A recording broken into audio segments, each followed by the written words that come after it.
کو اشارہ کرے تو 12 سال پرانا ڈوبا نکل جائے۔ الحمدللہ پھر آ گیا ایک اور مہینہ جسے ہم دستگیر کا مہینہ کہتے ہیں۔ پھر آ گیا ایک مہینہ جسے ہم ربیع الاخر کا مہینہ کہتے ہیں۔ پھر آ گیا ایک مہینہ جسے 11ویں شریف کا مہینہ کہتے ہیں۔ الحمدللہ الحمدللہ، چاہے مہینے کو 11ویں شریف کا مہینہ کہیے، چاہے دستگیر کا مہینہ کہیے، چاہے ربیع الاخر کا مہینہ کہیے، الحمدللہ نسبت سے۔ اور جب کسی اچھے اور سچے اور نیک بندے کی نسبت کسی چیز سے ہو جاتی ہے نا، وہ چیز بھی ممتاز ہو جاتی ہے۔ الحمدللہ ہم غلاموں کو پیران پیر سے نسبت ہے، اس لیے جس طرح پیران پیر لاجواب ہے اس طرح پیران پیر کے عاشق بھی لاجواب ہے۔ الحمدللہ۔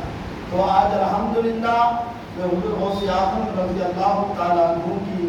ذات پاک کو آپ کے سامنے پیش کر کے اپنے آپ کو پیران پیر کی غلامی میں شامل کرنے کی کوشش کر رہا ہوں، اور آپ بھی کوشش کیجئے کہ اللہ پیران پیر کی غلامی میں ہمیں شامل کر دے۔ ایک بار اور درود پاک کر دیجیے۔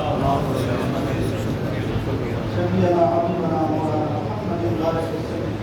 صلاۃ و سلام علیکہ یا رسول اللہ صلی اللہ تعالیٰ علیہ وسلم۔ 11ویں شریف کا یہ پہلا جمعہ، 11ویں شریف کے مہینے کا پہلا جمعہ انشاءاللہ ابھی تو شروع ہوا ہے۔ آگے دیکھتے ہیں کہاں تک حضور غوث اعظم رضی اللہ تعالیٰ عنہ کی ذات پاک کو ہم آپ کی خدمت میں پیش کر سکتے ہیں، وہ اللہ کی مہربانی انشاءاللہ اور غوث اعظم رضی اللہ تعالیٰ عنہ کا وسیلہ ہوگا۔ بہت زمانہ گزر گیا،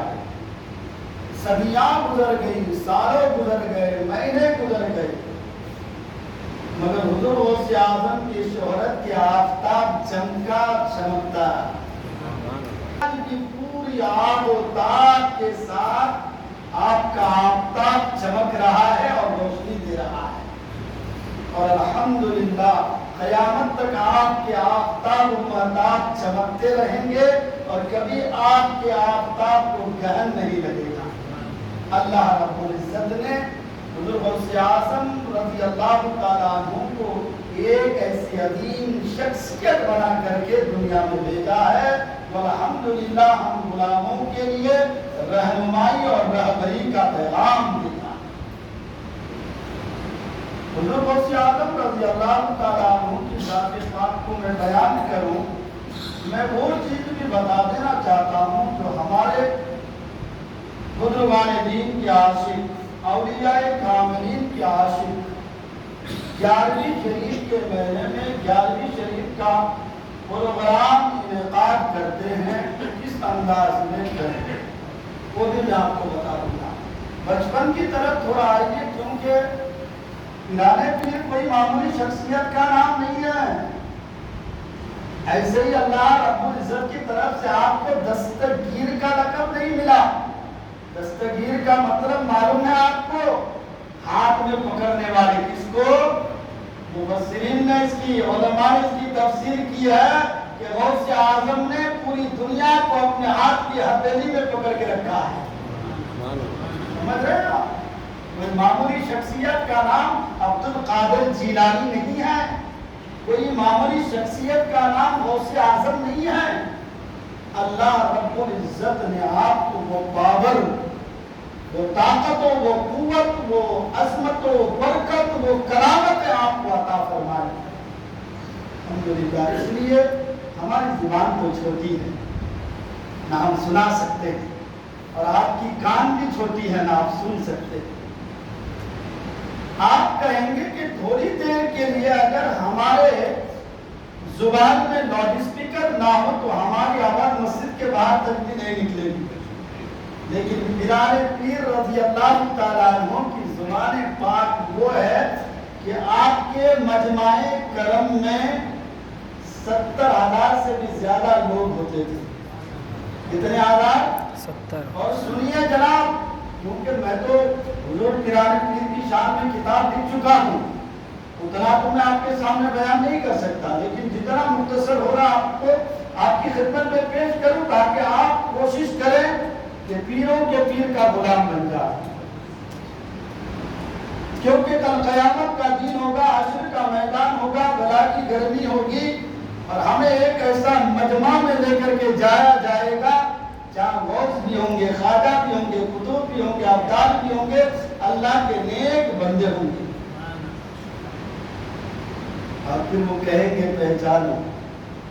پہچانو، تو ہم کسی کے غلام ہوں گے تب نہ پہچانیں گے کہ یہ ہمارا آقا ہے کہ نہیں؟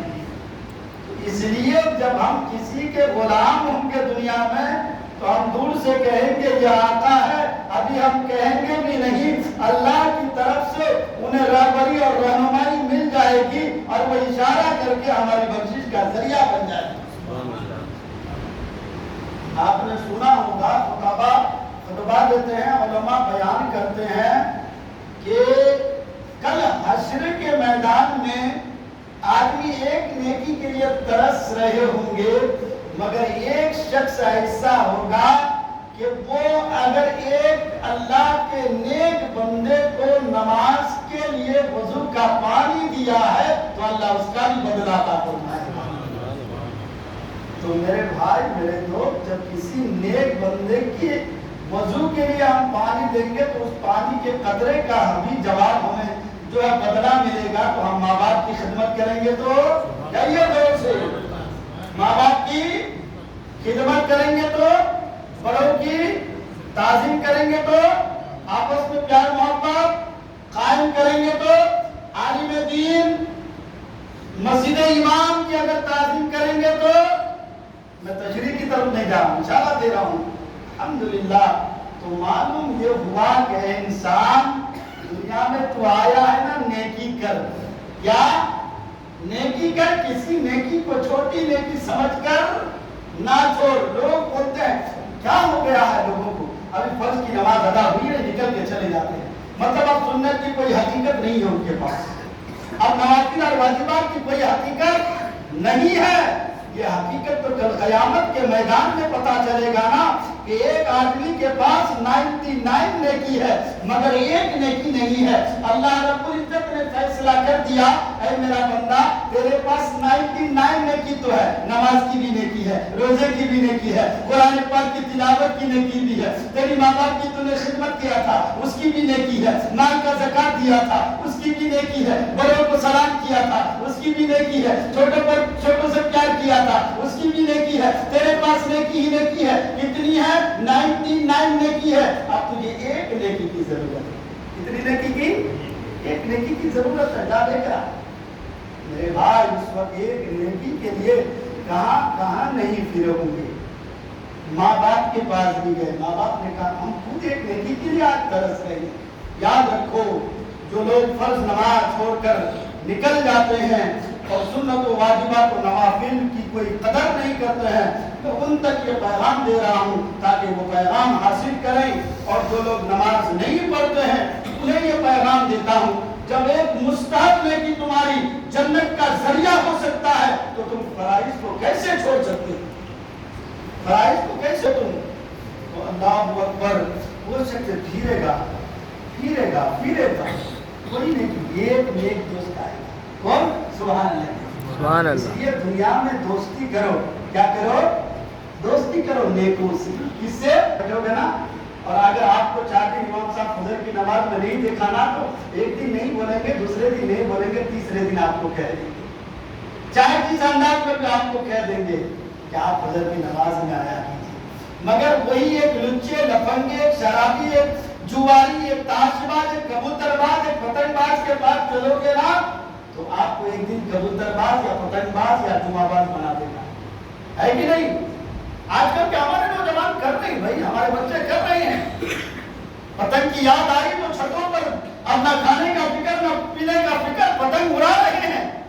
اللہ اکبر، اب وہ شخص پریشان ہو جائے گا، 99 نیکی ایک نیکی دینے والا نہیں ہے کوئی۔ اس لیے میرے بھائی کہ دنیا اجر کرنے، دنیا ثواب کمانے کے لیے ہے، اور اجر اور بدلہ وہاں ملنے والا ہے۔